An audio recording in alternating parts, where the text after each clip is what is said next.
Welcome dear student. जो हमारा previous lecture था, जो पहला लेक्चर था ग्रेविटेशन का, उसमें हमने कुछ बेसिक चीज़ें पढ़ी थी ग्रेविटेशन के बारे में।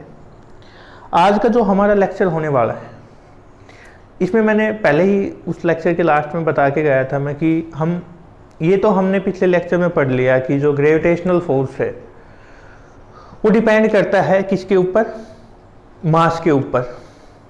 लेकिन किस तरीके से डिपेंड करता है, किस तरीके पे मास पे डिपेंड करता है, या फिर हम ये कहें कि किस तरीके वो जो उनके बीच में सेपरेशन है उस चीज़ पे वो डिपेंड करता है। ये हम पढ़ेंगे। जो यूनिवर्सल लॉ ऑफ ग्रेविटेशन है हमारा आज का टॉपिक, इसके अंदर कि वो किस तरीके से डिपेंड करता है। तो यदि मैं पहले सीधा बात करूं तो इसमें हमें ये बताया गया है कि यदि आप कोई भी दो मास ऑब्जेक्ट लेके जा रहे हो, एक का मास हमने मान लिया क्या m1, दूसरे का मास क्या मान लिया m2, उनके बीच में सेपरेशन हमने कितनी मान ली r। ये हम यदि कंसिडर करके चले तो जो फोर्स होगा हमारा वो भी डायरेक्टली प्रोपोर्शनल होगा। अब बात आ जाती है वही डायरेक्टली प्रोपोर्शनल, मैंने पहले भी बताया है आपको कि यदि कोई भी एक चीज़ दूसरे पे डिपेंड करती है, कोई भी चीज़ हो वो दो तरीके से ही डिपेंड कर सकती है, या तो उसके साथ वो बढ़ जाएगी या उसके साथ वो डिक्रीज हो जाएगी। यहाँ पे यदि हम बोलते हैं कि डायरेक्टली प्रोपोर्शनल है, डायरेक्टली का मतलब होगा कि यदि आप एक वैल्यू को बढ़ाओगे तो दूसरी वैल्यू भी क्या होगी, इंक्रीज हो जाएगी। और इन्वर्सली प्रोपोर्शनल का क्या मतलब होगा कि यदि आप एक वैल्यू को कम करते हो तो दूसरी वैल्यू भी बढ़ जाएगी। इन्वर्सली प्रोपोर्शनल में ये है कि एक को कम करेंगे ना तो दूसरे की वैल्यू है वो इंक्रीज होती है। ठीक है, तो हमने बताया कि जो फोर्स होगा, ग्रेविटेशनल फोर्स होगा, वो डायरेक्टली प्रोपोर्शनल होता है जो दोनों मास है हमारे पास इनकी प्रोडक्ट के। तो दोनों ऑब्जेक्ट हमारे पास, इनकी जब हम मास फाइंड आउट करेंगे उसके डायरेक्टली प्रोपोर्शनल होगा।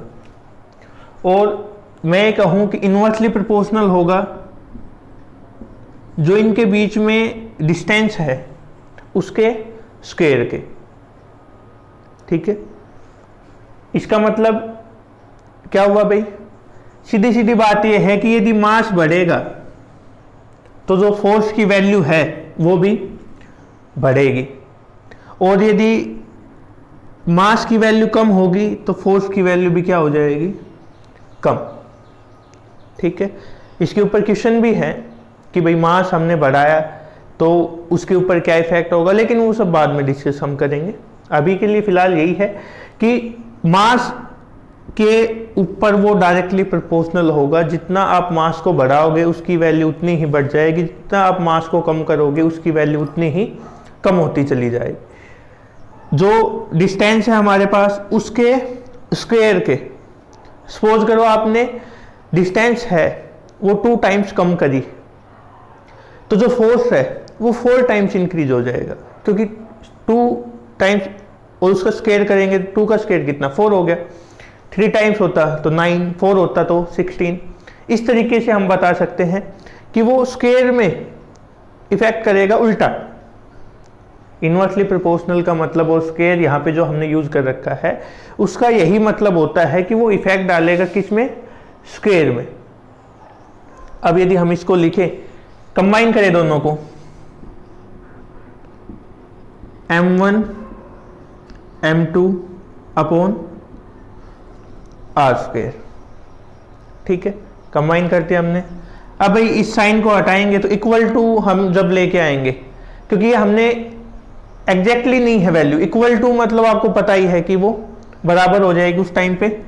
यदि हम इक्वल टू लेके आते तो कुछ ना कुछ हम कांस्टेंट इसके साथ मल्टीप्लाई करवाते, आप लोगों ने देखा होगा। तो यहाँ पे जो है वो हम कैपिटल G यूज करते हैं, m1 m2 अपॉन r। ये जो G है इसको हम बोलते हैं यूनिवर्सल ग्रेविटेशनल कांस्टेंट। क्या बोलते हैं हम इसको, यूनिवर्सल ग्रेविटेशनल कांस्टेंट। जो ये G दिख रहा है, यूनिवर्सल ग्रेविटेशनल कांस्टेंट क्यों बोलते हैं भाई इसको, क्योंकि इसकी जो वैल्यू है वो चेंज नहीं होती, कहीं पे भी आप चले जाओ इसकी वैल्यू वही रहनी है।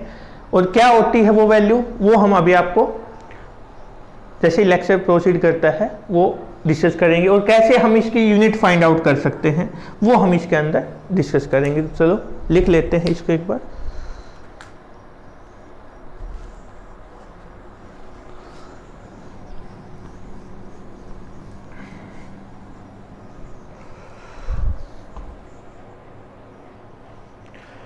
तो देखिए इसमें लिखना शुरू करते हैं अभी।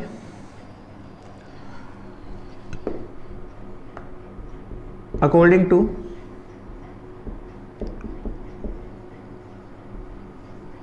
Universal law of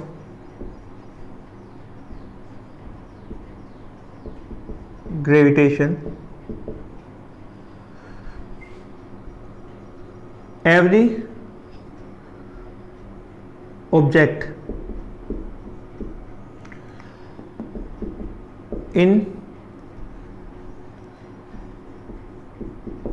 universe attract each other with a force, and the force is found to be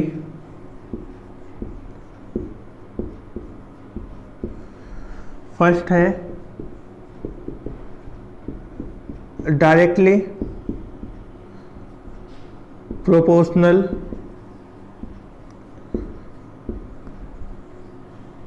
to the mass of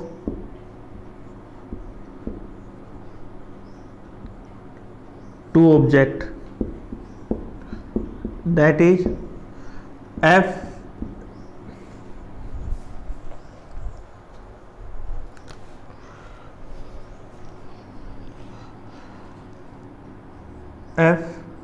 directly proportional होगा भाई M1 M2। ये इक्वेशन फर्स्ट आ गया हमारे पास। सेकंड है inversely proportional to the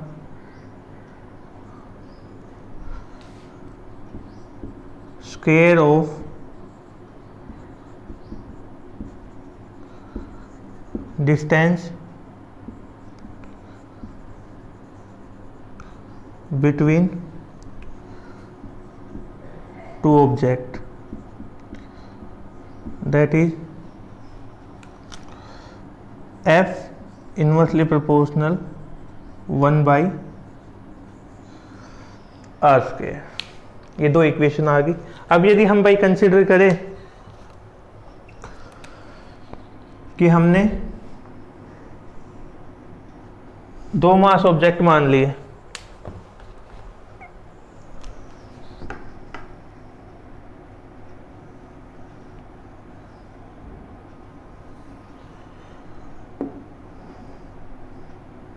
A B M1 M2, और इनके बीच में सेपरेशन क्या मान ली हमने R। ठीक है, अब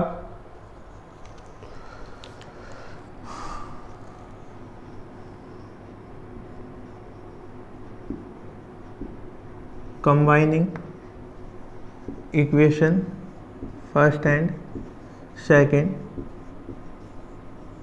we get F proportional to M1 M2 upon R square। ठीक है, अब यदि हम इसको लिखें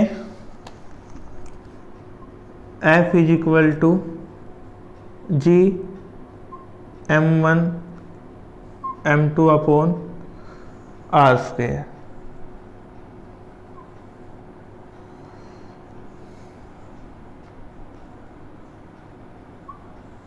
ये इक्वेशन क्या आ गई भाई हमारे पास 4। अब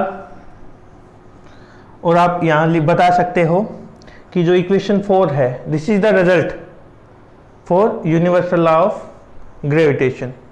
ठीक है, अब जी क्या है भाई हमारे पास, where G is universal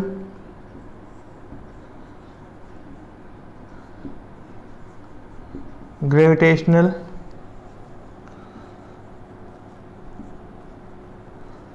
constant. क्या होगा जी हमारे पास भाई, यूनिवर्सल ग्रेविटेशनल कांस्टेंट। ठीक है, अब इसके अंदर यदि हम बात करें कि आपका जो टेक्सचुअल क्वेश्चन है फर्स्ट, पेज नंबर जो 134 पे है,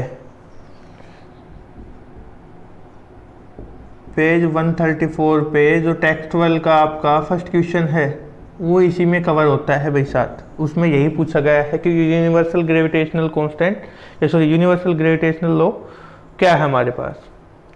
ठीक है, अब भाई हम यदि वैल्यू की बात करें, जी की वैल्यू होती है 6.67, 3 भी ले लेते हैं कई बार, इंटू 10⁻⁻11 न्यूटन मीटर स्क्वायर पर किलोग्राम स्क्वायर। ये वैल्यू है जी की, ये आपको लाइफ टाइम काम आने वाली चीज़ है, तो आपको याद होनी चाहिए हमेशा। अब बात यदि हम करें कि इसकी यूनिट आई कैसे है, तो यूनिट कैसे आई है भाई इसकी, फोर्स की यदि हम यहाँ से जी की वैल्यू निकालें, किसकी वैल्यू निकालें, हम जी की वैल्यू निकालें यदि, तो किसके इक्वल हो जाएगी भाई, G is equal to F R square upon m1 m2।